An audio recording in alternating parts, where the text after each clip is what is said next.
জয় রাম, জয় গোবিন্দ। দয়াল গুরুর শ্রীচরণে রইল শতকোটি প্রণাম রইল সবার প্রতি। মেদবাণী দ্বিতীয় খণ্ডের 120তম পত্রাংশ শ্রী শ্রীরাম ঠাকুর। এই জগতে যা কিছু উপস্থিত সুখ দুঃখকর সকলই ভ্রমণাত্মক বুদ্ধির পরিচয়। একমাত্র ভগবানই সত্য। যে সকল সঙ্গলাভে সুখ কি দুঃখের উপলব্ধি হয়, সে সকলই অস্থায়ী, উদয় হইয়া ক্ষয় হইয়া যায়। অতএব মনের দ্বারা যে সকল শান্তি আহরণ হয়, তাহাতে মুক্ত হইলে শতরূপ ব্রহ্মপদ লাভ করিতে পারে না।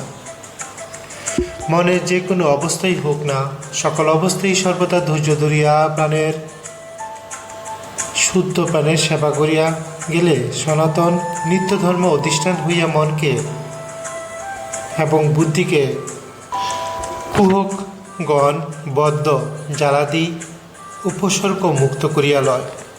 শ্বাস প্রশ্বাস বলিতে যে প্রাণ নাকের পথ দিয়া এবং মুখ দিয়া বাহিরে এবং শরীরের ভিতরে যায়, তাহাকে শ্বাস প্রশ্বাস বলে। যেই বায়ু ফেলিয়া দেয়, সেই বায়ুকে না টানিয়া না ফেলিয়া শরীরের মধ্যে যতক্ষণ রাখা যায় ততক্ষণ সময়কে প্রাণের মধ্য অবস্থা বলে, অর্থাৎ ফেলিবেও না টানিবেও না। এইরূপে স্থির অবস্থাকে যত বেশি সময় রাখা যায় তৎপ্রতি লক্ষ্য রাখিবার নামকে শ্বাস প্রশ্বাসের মধ্যস্থন বলিয়া থাকে।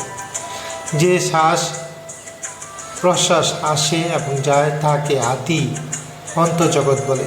এই জগৎ হইতে উদ্ধারের জন্য প্রাণের মধ্য অবস্থাকে সর্বদা যত্ন করিয়া রাখিবার চেষ্টা করাকে যজ্ঞ বলে। ইহাতে জগৎ মিত্র হইয়া পরমানন্দ দিবে। জয় রাম, জয় গোবিন্দ। এই জগতে যা কিছু উপস্থিত সুখ দুঃখকর সকলই ভ্রমাত্মক বুদ্ধির পরিচয়। কেবলমাত্র ভগবানই সত্য। যে সকল সঙ্গলাভে সুখ কি দুঃখের উপলব্ধি হয়, সে সকলই অস্থায়ী, উদয় হইয়া ক্ষয় হইয়া যায়। অতএব মনের দ্বারা যে সকল শান্তি আহরণ হয়, তাহাতে মুগ্ধ হইলে সত্যরূপ ব্রহ্মপদ লাভ করিতে পারে না। মনের যে কোনো অবস্থাই হোক না, সকল অবস্থায় সর্বদা ধৈর্য ধরিয়া প্রাণের সেবা করিতে গেলে সনাতন নিত্যধর্ম অধিষ্ঠান হইয়া মনকে এবং বুদ্ধিকে কুহকগণ বদ্ধ জ্বালাদির উপসর্গ মুক্ত করিয়া লয়।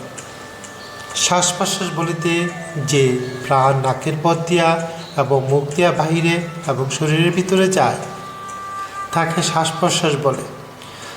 যে বায়ু ফেলিয়া দেয়, সেই বায়ুকে না টানিয়া না ফেলিয়া শরীরের মধ্যে যতক্ষণ রাখা যায় ততক্ষণ সময়কে প্রাণের মধ্য অবস্থা বলে, অর্থাৎ ফেলিবেও না টানিবেও না। এইরূপে স্থির অবস্থাকে যত বেশি সময় রাখা যায় তৎপ্রতি লক্ষ্য রাখিবার নামকে শ্বাস প্রশ্বাসের মধ্যস্থল বলিয়া থাকে। যে শ্বাস প্রশ্বাস আসে এবং যায়, তাকে আদি অনন্ত জগৎ বলে। এই জগৎ হইতে উদ্ধারের জন্য প্রাণের মধ্য অবস্থাকে সর্বদা যত্ন করিয়া রাখিবার চেষ্টা করাকেই যজ্ঞ বলে। ইহাতে জগৎ মিত্র হইয়া পরমানন্দ দিবে।